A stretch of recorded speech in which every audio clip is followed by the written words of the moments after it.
The plasma bolt seared through Commander Vex Kalen's shoulder, spinning him into the bulkhead of the research station.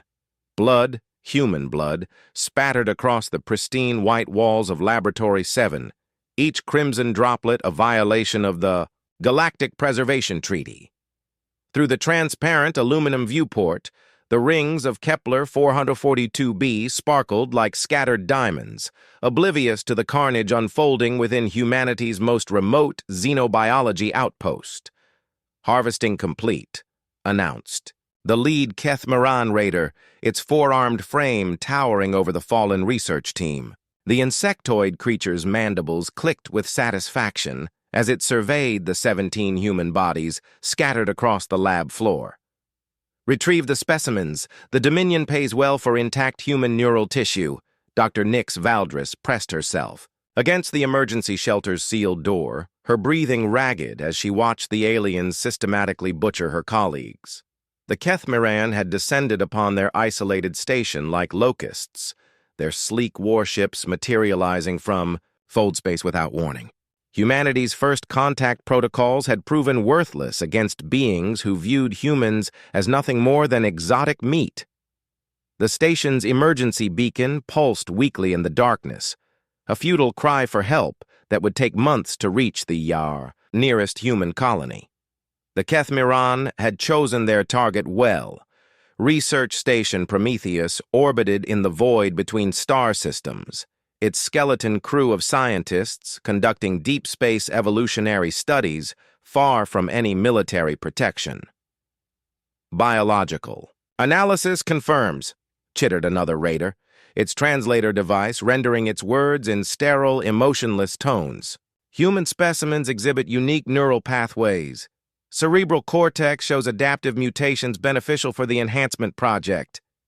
Vex struggled to his feet, his augmented arm sparking where the plasma had damaged its neural interface.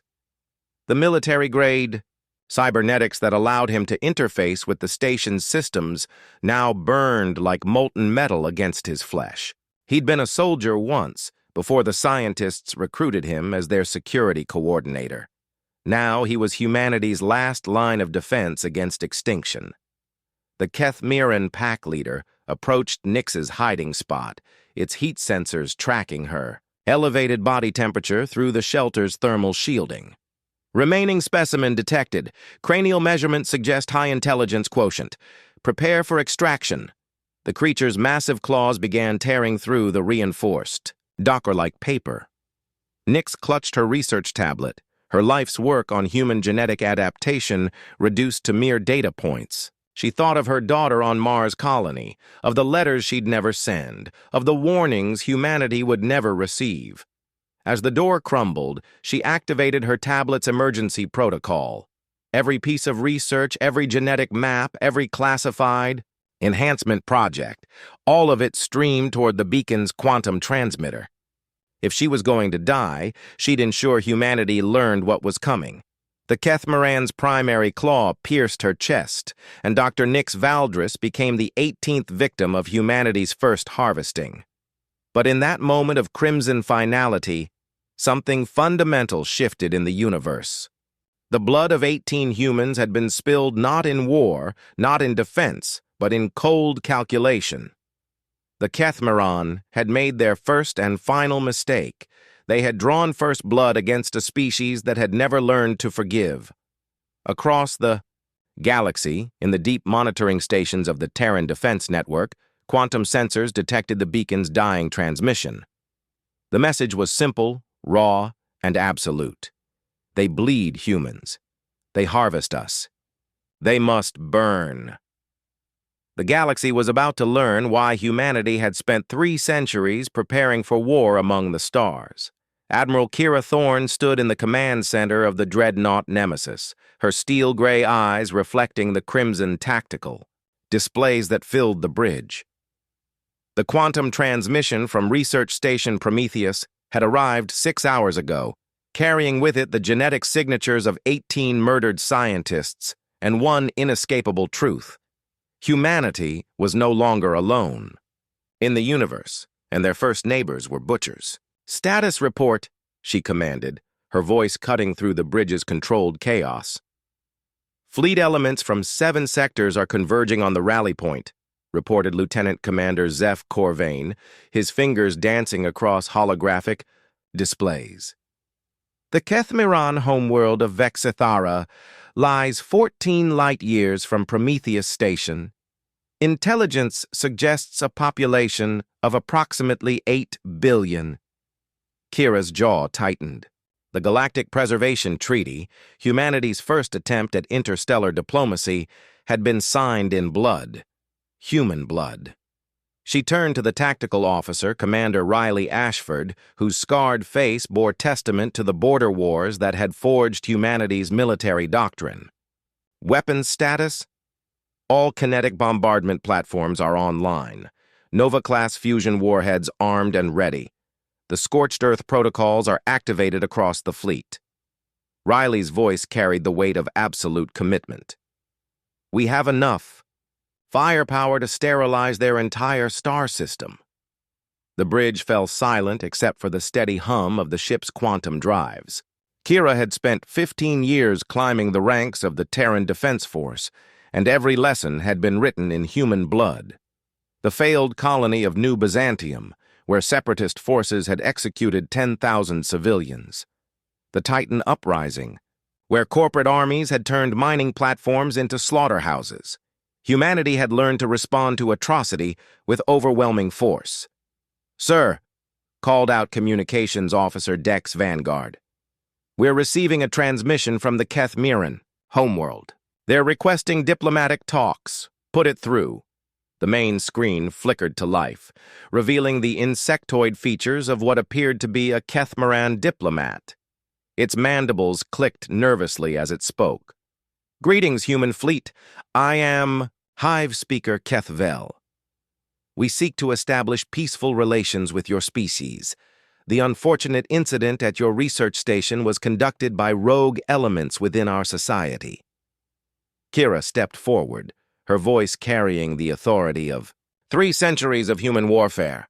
"Hive Speaker Kethvel, you have harvested 18 human beings for biological experimentation. You have treated our species as livestock. There will be no negotiations." "Surely we can reach an accommodation," the alien insisted. "The resources of the Kethmiran Dominion are vast. We offer rare minerals, advanced technology, territorial concessions." "You offer nothing we cannot take," Kira interrupted. "Your people have committed the cardinal sin against humanity. You have drawn first blood against a species that has never learned to forgive. This is not a negotiation. This is a reckoning." The transmission ended, leaving the bridge in heavy silence. Kira turned to her command staff, each face reflecting the same grim determination. The Terran Defense Force had been forged in the crucible of human conflict, shaped by the simple understanding that some acts demanded absolute response. "All ships, this is Fleet Admiral Thorne," she announced over the fleet-wide communications. "Today we send a message to the galaxy. We are humanity, and we are not prey. We are not specimens to be harvested. We are the inheritors of a world that taught us that violence answered with violence, blood paid with blood, and genocide met with extinction." The tactical display showed the massive human fleet, 200 ships carrying the accumulated firepower of a warrior species. Dreadnoughts bristling with kinetic weapons, carriers loaded with fusion bombers, destroyer squadrons configured for planetary bombardment. "Signal the fleet," Kira commanded. "Commence Operation Harvest Moon. Leave nothing alive." As the human armada engaged their quantum drives, the stars themselves seemed to bend around their passage. The Kethmiran homeworld of Vexthara had become humanity's first lesson to the galaxy. Touch human blood, and face human fire. In the depths of space, the Nemesis led humanity's children toward their first act of interstellar genocide, carrying with them the unwritten code that would define their species among the stars. "If we bleed, they burn, always, the eye." Kethmiran Defense Fleet died like insects in flame. Captain Jax Meridian watched from the bridge of the heavy cruiser Retribution as human kinetic rounds tore through the alien ships with methodical precision. The Kethmiran had assembled nearly 1,000 vessels to defend their homeworld, but their technology was elegant where humanity's was brutal, sophisticated where humans were savage. "Target the command vessel," Meridian ordered, his voice steady, despite the carnage filling the view screen. "Full-spread, high-yield warheads." The Retribution's missile pods spoke in unison, launching a constellation of fusion-tipped death toward the Kethmiran flagship. The alien vessel's energy shields flared and died under the assault, its organic hull plates peeling away like burning skin. Secondary explosions rippled through its structure as the ship's bio-neural network overloaded. "Sir," reported Weapons Officer Lyra Nightfall, "enemy formation is breaking apart. They're trying to retreat." "Negative," Meridian replied, his tone carrying the weight of 18 murdered scientists. "No survivors, execute Purge Protocol 7. The human fleet had learned warfare in the killing fields of Earth, where nations had practiced genocide with industrial efficiency. Their ships reflected that brutal heritage, angular, armored, built for destruction rather than exploration. Each vessel carried enough firepower to sterilize a continent, and their crews had been trained to use it without hesitation. On the planet below, Vexathara's sprawling hive cities began to burn. The first wave of human bombers had targeted the population centers with fusion weapons, each detonation vaporizing millions of Kethmiran in microseconds.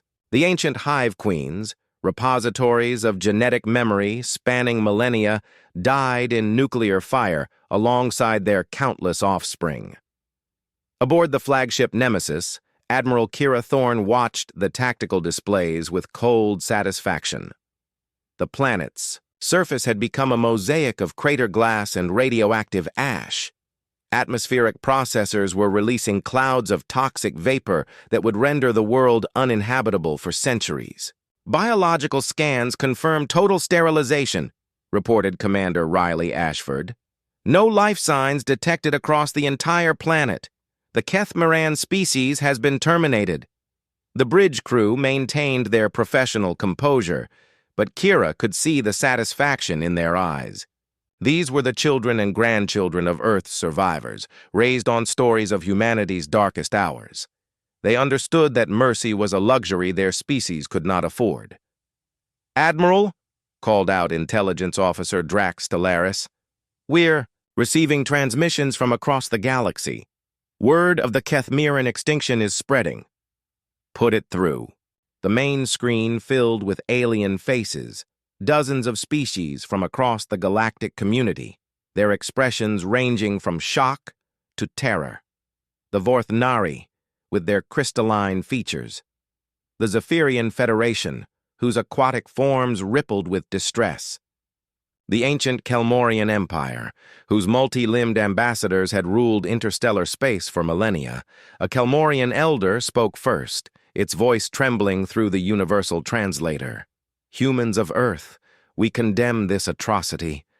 The Kethmiran were a member species of the Galactic Conquered. Your actions constitute an act of war against civilized space." Kira stepped forward, her image transmitted across the galaxy.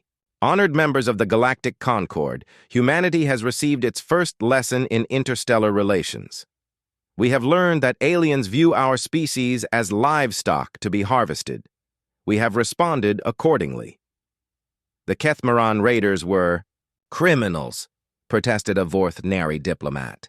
Their actions did not represent their entire species.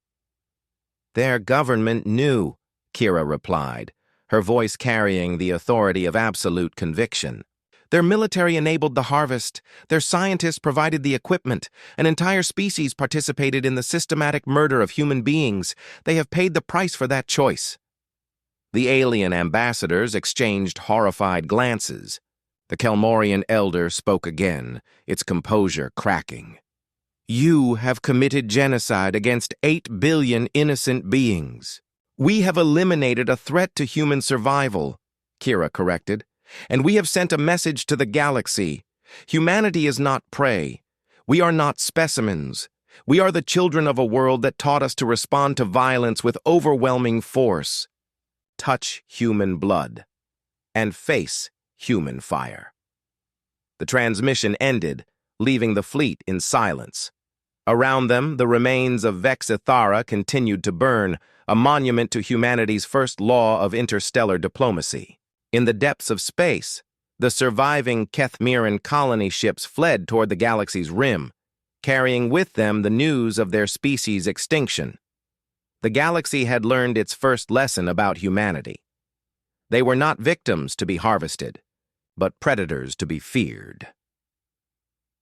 3 months after the burning of Vex Ithara, the galaxy trembled. Ambassador Nyx Voidwalker stood before the assembled Galactic Concord, her black diplomatic uniform a stark contrast to the rainbow of alien forms filling the vast assembly hall. The space station Harmony had served as the galaxy's political center for 3,000 years, but today it felt more like a tribunal than a parliament. "The human species," she announced, her voice carrying clearly through the chamber's bioacoustic systems, formally requests membership in the Galactic Concord. The reaction was immediate and explosive. The Kelmorian delegates' forearms writhed in agitation. The Vorthnari ambassador's crystalline form pulsed with angry light. From the aquatic tanks of the Zephyrian section came aggressive bubble patterns. "That needed no translation. You commit genocide and then request membership?" The Kelmorian elder's voice dripped with disgust. "Your species has violated every principle of civilized space." Nyx remained calm, her training in the diplomatic corps serving her well. Behind the composed facade, she carried the weight of humanity's new doctrine.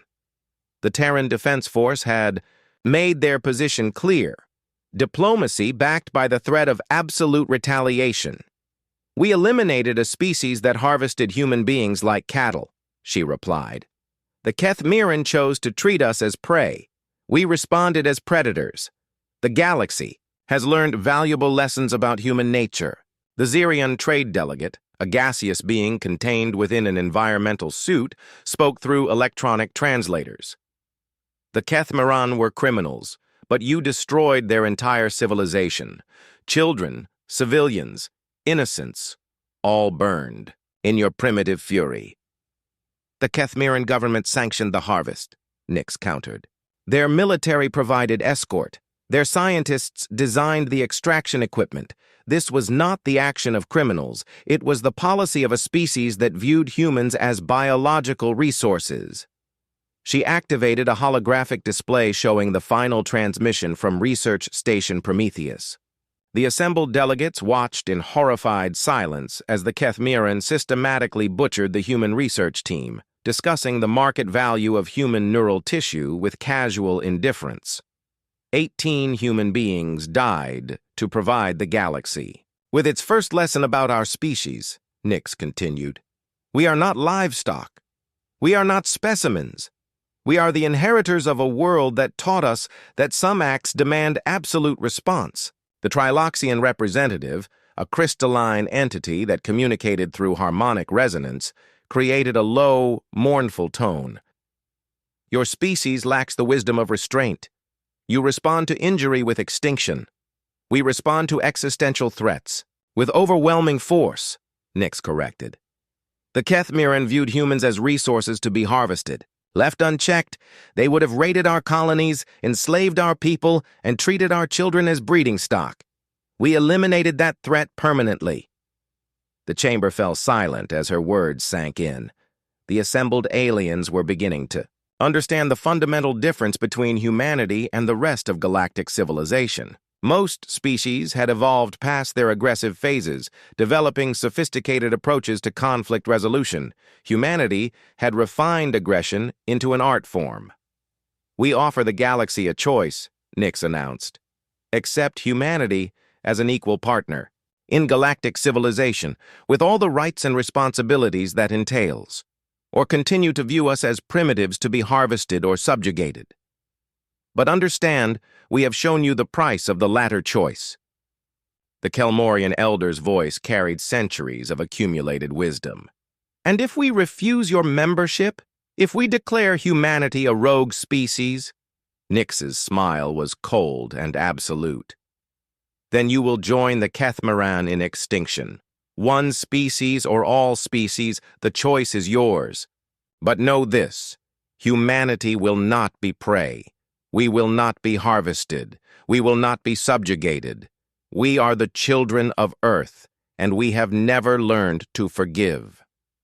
The diplomatic translation system struggled to convey the full meaning of her words, but the intent was clear.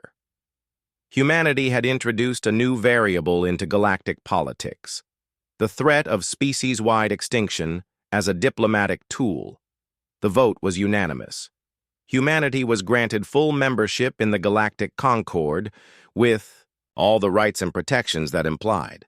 The galaxy's most advanced civilizations had chosen survival over principle, practicality over justice. As the session adjourned, Ambassador Nix Voidwalker transmitted a simple message back to Earth. Membership achieved. The galaxy understands our terms. The Terran Defense Force's doctrine had proved effective. Diplomacy backed by the threat of genocide had succeeded where centuries of traditional negotiation might have failed. Humanity had taken their place among the stars not as supplicants, but as equals to be feared and respected.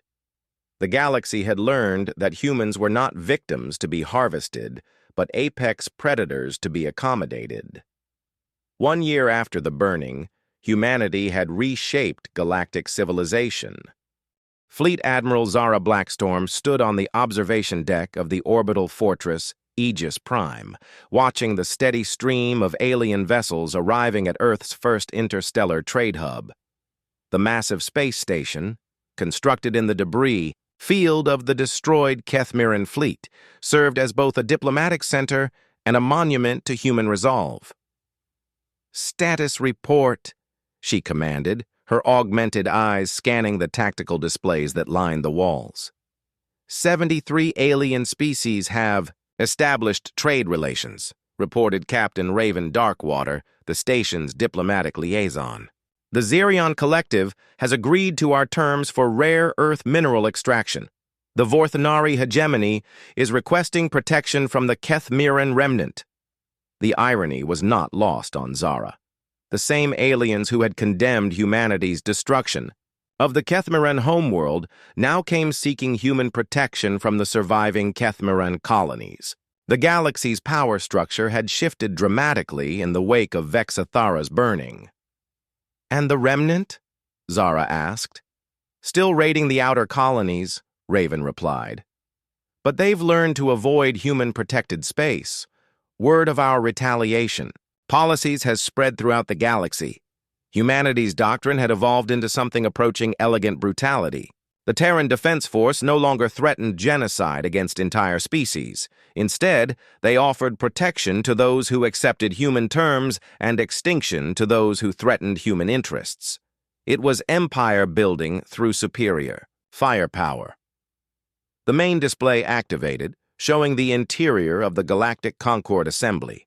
Ambassador Nix Voidwalker stood before a reduced gathering of alien delegates, their numbers depleted by the 17 species that had chosen isolation. Over integration with humanity's new order. "The Terran protection protocols are non-negotiable," Nix announced. "Any species that joins the human sphere receives the full protection of the Terran Defense Force. Any species that threatens human interests or our allies faces extinction." The Kelmorian elder, now showing signs of age-related stress, spoke with weary acceptance. "Your species has fundamentally altered the balance of galactic power. We once believed that wisdom came through restraint, that civilization meant the abandonment of primitive aggression. We have shown you that aggression, properly applied, is the foundation of security," Nix replied. "The Kethmiran understood only force. They respected only strength. We provided both in absolute measure." The alien delegates exchanged glances filled with resignation and fear. The galaxy had learned to accommodate humanity not through respect, for their wisdom or admiration for their culture, but through terror of their capabilities. It was a cold peace, but it was peace nonetheless. On the fortress observation deck, Admiral Blackstorm watched a convoy of Triloxian freighters arrive under escort from human destroyers. The crystalline beings had initially condemned humanity's actions, but now they paid protection fees to ensure safe passage through increasingly dangerous space. The Kethmiran remnant had taught the galaxy that humanity's protection was worth the price of their pride. "Admiral," called out Intelligence Officer Crix Stormborn, "we're receiving reports of Kethmiran attacks on 3 unprotected systems. The Yerion Republic is requesting immediate assistance." "Dispatch the 5th Fleet," Zara ordered. "Full extermination protocols. Make sure the remnant understands that this is their final warning." The message was clear. The galaxy could choose: order under human protection or chaos under alien aggression. Most species had chosen order, accepting humanity's terms in exchange for security.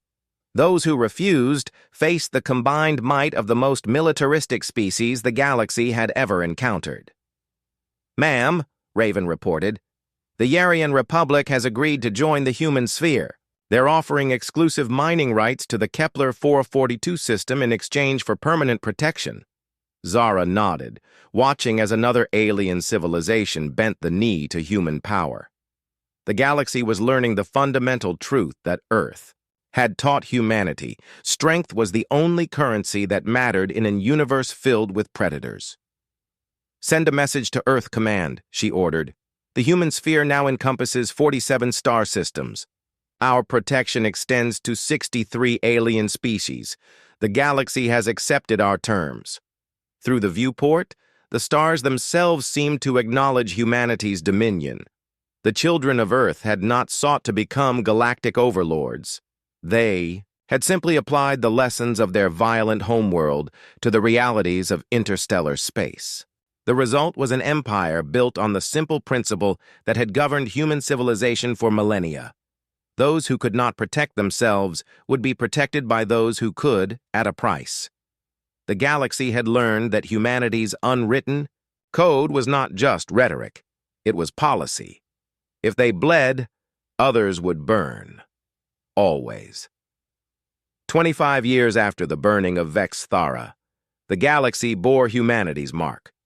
Director Kess Shadowheart stood in the memorial chamber aboard the fortress. Eternal vigil, her aged hands tracing the names of the 18 scientists whose deaths had reshaped galactic civilization. The chamber was constructed from the fused glass of the Kethmiran homeworld, each panel telling the story of humanity's first interstellar lesson. "Status of the outer colonies?" she asked, her voice carrying the weight of decades spent enforcing. "Humanity's code. Peaceful," reported Commander Vex Ironhold, the fortress's current tactical officer. "No species has challenged human authority in 7 years. The last Kethmiran remnant cell was eliminated in the Andromeda sector 18 months ago. The galaxy had learned to live with humanity's dominion. 3 generations of alien children had grown up in the human sphere, where protection came at the price of absolute submission to human authority. It was not the utopian vision of interstellar cooperation that early human dreamers had imagined, but it was stability. "Incoming transmission from the Galactic Concord," announced Communications Officer Zara Flamewarden. "They're requesting permission to establish a memorial to the Kethmiran species." Kess's laugh was cold and bitter. 25 years later, and they still don't understand. "Put them through." The main display activated, showing the familiar chamber of the Galactic Concord. The assembly was smaller now. Many species had chosen voluntary isolation rather than accept human hegemony. Those who remained were the pragmatists, the survivors, the ones who had learned to prosper under humanity's protection. The current Kelmorian representative, a young delegate who had never known a galaxy without human dominance, spoke with careful respect. "Director Shadowheart, the Concord formally requests permission to establish a memorial to the Kethmiran species. We believe it important to remember their contributions to galactic culture." "Denied," Kess replied without hesitation. "The Kethmiran have no memorial because they have no legacy. They chose to harvest human beings like cattle. They chose extinction over coexistence.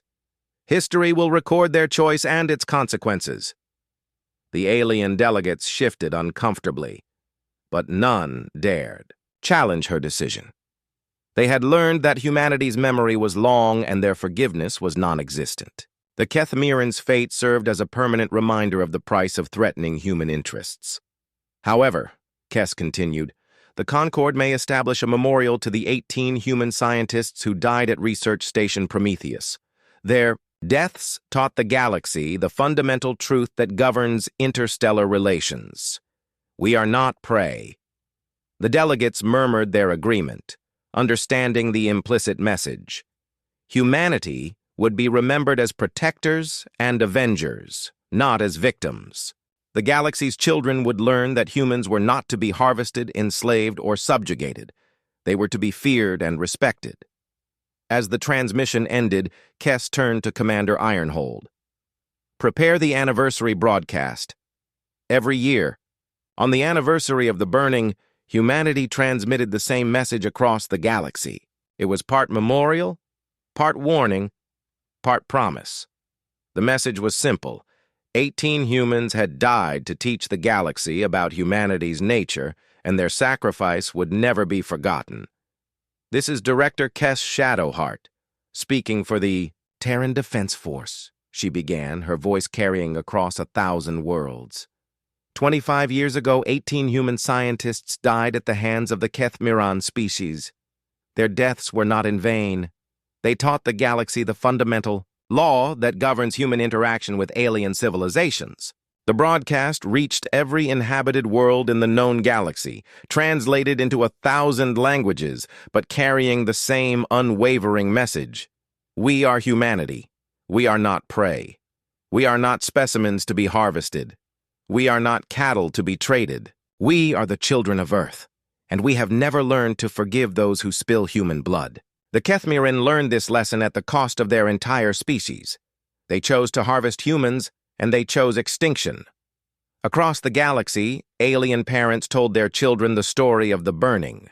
They spoke of the humans who came, from the violent world of Earth who had refined warfare into an art form, who responded to aggression with overwhelming force. The children learned to fear and respect the humans who had reshaped galactic civilization through superior firepower.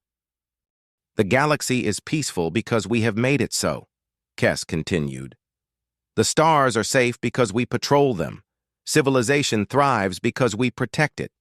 And we do so according to the code that has guided humanity since we first looked up at the stars. If we bleed, they burn, always.